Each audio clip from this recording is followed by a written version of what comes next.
Hi everyone, welcome to happy club. दोस्तों, आज हम एक नई सीरीज़ स्टार्ट कर रहे हैं। MPPSC 2019 का जो मेंस का एग्ज़ाम होने वाला है उसके 3 मार्क क्वेश्चन जो कि वन लाइनर होते हैं या फिर 20 शब्दों के अंदर हमको इनके उत्तर लिखने रहते हैं। मेरी पूरी कोशिश रहेगी कि मैं आपके समक्ष 1000 क्वेश्चन ला सकूं। यह पेपर 1 जो कि इतिहास से संबंधित है उसके 1000 3 मार्क क्वेश्चन रहेंगे। तो चलिए दोस्तों, हम ये स्टार्ट करते हैं। दोस्तों, सबसे पहले हम यहाँ पे देखेंगे कि परिभाषाएं, हम ज़्यादा से ज़्यादा परिभाषाओं को कम से कम शब्दों में लिखने की यहाँ पे कोशिश करेंगे। सबसे पहले क्वेश्चन हमारे सामने यहाँ पे आता है, प्राग ऐतिहासिक काल क्या होता है। ठीक है दोस्तों, पाषाण काल से हड़प्पा सभ्यता तक का काल, लिखाई का आविष्कार न होने के कारण लिखित वर्णन नहीं, अध्ययन हेतु केवल पुरातात्विक सामग्री उपलब्ध है। ठीक है दोस्तों, हमने कम शब्दों में ज़्यादा पॉइंट लिखने की कोशिश करी है। यहाँ पे हमने 3 पॉइंट लिखने की कोशिश करी है।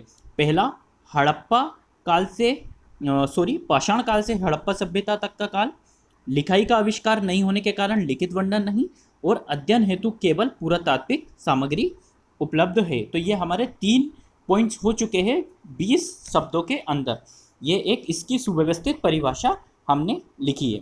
ठीक है, अगला क्वेश्चन है दोस्तों हमारे सामने, आद्य ऐतिहासिक काल, सिंधु सभ्यता से वैदिक सभ्यता तक का काल, इसके अध्ययन हेतु पुरातात्विक एवं साहित्यिक दोनों प्रकार के साक्ष्य उपलब्ध है, वैदिक साहित्य इसका अपवाद है।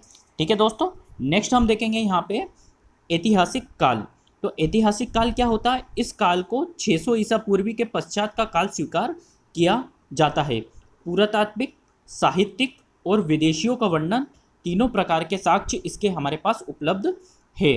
ठीक है दोस्तों, तो ये हमने प्रागैतिहासिक काल, आद्य ऐतिहासिक काल और ऐतिहासिक काल की परिभाषा देख ली। नेक्स्ट है हमारे पास दोस्तों, पुरातत्व क्या होता है? भौतिक अवशेषों के माध्यम से मानव के क्रियाकलापों का ज्ञान पुरातत्व कहलाता है। लेकिन दोस्तों, हम इसमें ऐसे शब्दों को नहीं लिखेंगे जैसे ये पुरातत्व कहलाता है, इसको पुरातत्व कहा जाता है, इस तरह के वर्ड हम नहीं लिखेंगे। सिर्फ हम इसकी एक लाइन में डेफिनेशन लिखेंगे जो कि है, भौतिक अवशेषों के माध्यम से मानव के क्रियाकलापों का ज्ञान। पुरातत्व के स्रोत क्या क्या होते हैं? पुरातत्व के 3 स्रोत होते हैं, पुरातात्विक स्रोत, साहित्यिक स्रोत और विदेशी रचनाओं एवं यात्रियों की रचनाएं। ठीक है दोस्तों, नेक्स्ट हम यहाँ पे देखेंगे अभिलेख। अभिलेख क्या होते हैं और इसकी हम डेफिनेशन देखेंगे। कठोर सतहों, फॉर एग्जाम्पल पत्थर एवं धातु, इसको हमने ब्रैकेट में लिखा है। कठोर सतहों पर उत्कीर्ण किए गए पाठन सामग्री, अभिलेखों का अध्ययन पूरा अभिलेख शास्त्र कहलाता है। 2 भागों में इसको बांटा जा सकता है, देसी अभिलेख और विदेशी अभिलेख। ठीक है दोस्तों, नेक्स्ट क्वेश्चन है हमारे पास, भारत के प्रमुख अभिलेख। दोस्तों, ये कई बार देखा गया है MPPSC द्वारा अभिलेखों के नाम या फिर पुरातात्विक जगहों के नाम वो पूछता रहा है। तो इसमें आप आपकी सुविधा अनुसार किसी भी 5 या 6 अभिलेखों के नाम लिख सकते हैं। मैंने यहाँ पे मेन अभिलेखों को लिया गया है, जैसे कि महास्थान अभिलेख, इसके निर्माता चंद्रगुप्त मौर्य। जूनागढ़ अभिलेख, इसके निर्माता रुद्रदामन। प्रयाग अभिलेख समुद्रगुप्त द्वारा। उदयगिरी अभिलेख चंद्रगुप्त द्वितीय द्वारा। एरण अभिलेख भानुगुप्त द्वारा और भीतरी अभिलेख स्कंद गुप्त द्वारा। ठीक है दोस्तों, नेक्स्ट हम देखेंगे बोगज कोई अभिलेख। दोस्तों, ये एक विदेश में प्राप्त हुआ एक अभिलेख है जिसमें भारत का वर्णन मिलता है, इसलिए यह अभिलेख हमारे लिए बहुत जरूरी हो गया है। देखिए, इसके डेफिनेशन हम देखेंगे। एशिया माइनर से प्राप्त, मतलब मध्य एशिया से प्राप्त आर्यों के भारतीय क्षेत्रों में आगमन की तिथि सुनिश्चित होती है। वैदिक देवताओं इंद्र, वरुण, मित्र तथा नासाध्य की चर्चा मिलती है। तो इसमें हमने 3 पॉइंट लिख दिए हैं बोगजकोई अभिलेख में। नेक्स्ट हम देखेंगे दोस्तों, मूर्तिकला क्या होती है? मूर्तिकला में मुख्य रूपेण 3 प्रकार की कला द्रष्टव्य है, गांधार कला, मथुरा कला, अमरावती कला। ठीक है दोस्तों, नेक्स्ट हम देखेंगे वैदिक साहित्य क्या होता है। ठीक है, वैदिक साहित्य में देखेंगे, इस श्रेणी में 4 वेद, उनके उपनिषद, वेदांग उपनिषद, ब्राह्मण ग्रंथ, अरण्य आदि आते हैं। पुराण तथा रामायण को भी इसी साहित्य का स्रोत की श्रेणी में रखा गया है। जब भी वैदिक साहित्य का इसमें परिभाषा पूछी गई है तो हम इसको परिभाषा के रूप में लिखेंगे कि इसके अंतर्गत उपनिषद, वेदांग, ब्राह्मण ग्रंथ, अरण्य आदि आते हैं। रामायण और पुराण को भी इसके अंदर सम्मिलित करा गया है। ठीक है, नेक्स्ट हम देखेंगे ऋग्वेद क्या होता है। ठीक है, ऋग्वेद की हमें सिर्फ यहाँ पे डेफिनेशन लिखना है, उसके बारे में कुछ जानकारी लिखना है। सबसे प्राचीन वेद, ये तो बहुत इंपॉर्टेंट है, 10 मंडल, 1028 सूक्त और 10,462 श्लोक। दोस्तों कई जगह पे यहाँ पे 10,464 भी दिया रहता है, लेकिन ऑफिशियली तौर पे 10,462 मुझको प्राप्त हुआ है, इसलिए मैंने 462 यहाँ पे लिखा है। ठीक है, ऋग्वेद का उपवेद आयुर्वेद है और इसका ब्राह्मण ग्रंथ है ऐत्रेय और कौशिकी। ठीक है दोस्तों, हम आगे इसमें हम देखेंगे कि उपवेद क्या होते हैं, ब्राह्मण ग्रंथ क्या होते हैं, कौशिकी क्या है, ऐत्रेय क्या है, लेकिन ये हम आगे डेफिनेशन देखेंगे। यहाँ पे सिर्फ हम ऐतिहासिक जिससे जानकारियाँ प्राप्त हो रही है उनके डेफिनेशन देख रहे हैं।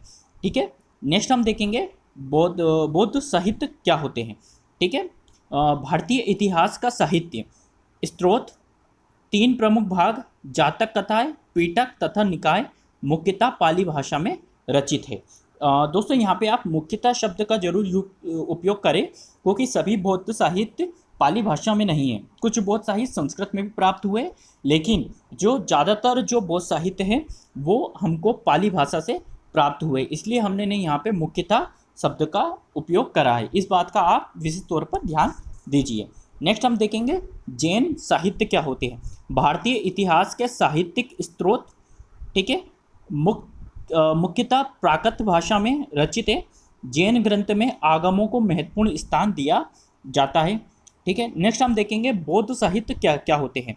बौद्ध चरित, अश्वघोष, मिलिंद पन्ह, दिव्य वदान और ललित विस्तार। यहाँ पे हमने 5 देने की कोशिश करी है बौद्ध साहित्यों के नाम। इसी प्रकार आप जैन साहित्य में जो यहाँ पे लिखना भूल गया हूँ, किसी भी प्रकार के किसी भी महत्वपूर्ण 5 जैन साहित्यों के नाम आप आवश्यक ध्यान रखें, क्योंकि MPPSC अक्सर इस प्रकार के क्वेश्चन हमसे पूछती रही है। नेक्स्ट हम देखेंगे हड़प्पा सभ्यता क्या होती है। आद्य ऐतिहासिक कांस्ययुगीन सभ्यता। ठीक है, सर्वप्रथम उल्लेख 1986 चार्ल्स मेसन द्वारा। भौगोलिक क्षेत्रफल 13 लाख किलोमीटर। इसका जो आकार था त्रिभुजाकार। प्रमुख शहर हड़प्पा, मोहनजोदाड़ो, राखीगढ़ी, धोलावीरा, लोथर। ये हमने कुछ इसके प्रमुख शहरों के नाम भी यहाँ पे हमने वर्णन कर दिए गए हैं। नेक्स्ट हम देखेंगे हड़प्पा सभ्यता की सामाजिक स्थिति। सामाजिक स्थिति में हम क्या क्या देखेंगे। मातृ प्रधान सभ्यता थी, है नगरीय सभ्यता थी, भिन्न भिन्न वर्गों का अस्तित्व यहाँ पे स्वीकार किया जाता है। प्रमाण नहीं है, लेकिन इससे प्राप्त साक्ष्यों के आधार पर यह स्वीकार किया जाता है कि हड़प्पा सामाजिक स्थिति में विभिन्न भिन्न वर्गों का अस्तित्व रहा होगा। श्रमिक बस्ती के अवशेष प्राप्त हुए हैं। दास प्रथा का प्रचलन प्राप्त हुआ है। शाकाहार एवं मांसाहार दोनों का प्रचलन यहाँ पे हमको मिला है। तो दोस्तों ये हो गया इसकी सामाजिक स्थिति। अगली हम बात करेंगे हड़प्पा सभ्यता की आर्थिक स्थिति क्या होती है, क्या थी। ठीक है, आर्थिक स्थिति में हम देखेंगे अर्थव्यवस्था सिंचित कृषि अधिशेष थी। सिंचित कृषि अधिशेष, इसका मतलब यह था कि जो ज़्यादातर जो जनसंख्या थी हड़प्पा सभ्यता की वह कृषि पर आधारित थी। पशुपालन भी एक उनका मुख्य व्यवसाय था, लेकिन विशेष कृषि पर उनका ध्यान था। विभिन्न दस्तकारों में दक्षता, समृद्धि आंतरिक एवं ब्रह्मी व्यापार पर आधारित थी। तो ये इस प्रकार से हम इसकी हड़प्पा सभ्यता की आर्थिक स्थिति को 3 मार्क्स मतलब 20 शब्दों में हम लिख सकते हैं। धार्मिक जीवन में आप लिख दीजिए मानव, पशु तथा वृक्ष तीनों रूप में ईश्वर की उपासना करी जाती थी। मातृ एवं देवी की पूजा के साक्ष्य प्राप्त हुए। पुरुष देवताओं की पूजा, लिंग योनि की पूजा, वृक्ष प्रतीक, पशु जल आदि की पूजा के साक्ष्य भी हमको धार्मिक जीवन से प्राप्त हुए। तो हम इनको इस प्रकार से हम कम से कम शब्दों में लिख सकते हैं। नेक्स्ट हम देखेंगे दोस्तों हड़प्पा सभ्यता के विभिन्न नाम। ये भी अक्सर पूछा गया है हड़प्पा सभ्यता के क्या क्या नाम रहे।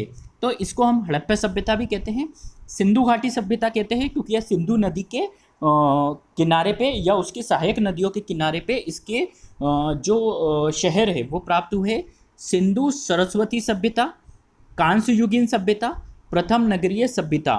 ठीक है, तो इस प्रकार से हम इसके नाम, विभिन्न नाम हम इसको दे सकते हैं। ठीक है, प्रोटो ऑस्ट्रेलियाड, ये एक तरीके की मानव जाति थी, जनजाति जो कि भारत में पाई जाती थी। सिंधु क्षेत्र में आने वाली प्रथम जनजाति। दक्षिण भारत के चीचू तथा मध्य प्रदेश के भीलों में इसके लक्षण प्राप्त किए जाते हैं। ठीक है दोस्तों, नेक्स्ट हम देखेंगे भूमध्य सागरीय जनजाति क्या होती है। सिंधु सभ्यता के निर्माता प्रजाति के तौर पर इनको स्वीकार करा जाता है। दक्षिण भारत, स्पेन, दक्षिण इटली, उत्तरी अफ्रीका में यह जनजाति आज भी प्राप्त होती है, तो उसका वर्णन हमने यहाँ पे कर दिया गया है। नेक्स्ट हम देखेंगे मंगोलॉयड। उप हिमायती क्षेत्र जैसे असम, सिक्किम, भारत म्यांमार सीमा, चटगांव की पहाड़ी क्षेत्र में पाई जाने वाली प्रमुख विशेषता, पाई जाने वाली जनजाति, इनकी जो प्रमुख विशेषता वो क्या होती है, अध खुली आंखें केवल एशिया महाद्वीप में पाई जाती है। तो ये बहुत इंपॉर्टेंट फैक्ट आपके प्री के लिए भी है कि एशिया महाद्वीप में कौन सी जनजाति पाई जाती है, सिर्फ एशिया महाद्वीप में, तो वो है मंगोलॉयड जनजाति पाई जाती है। तो दोस्तों ये था हमारा पहला पार्ट। इसमें मैंने पूरी कोशिश करी है कि ज़्यादा से ज़्यादा नेक्स्ट वीडियो में हम 50 3 मार्क्स को ऐड करेंगे। ठीक है दोस्तों, थैंक यू सो मच।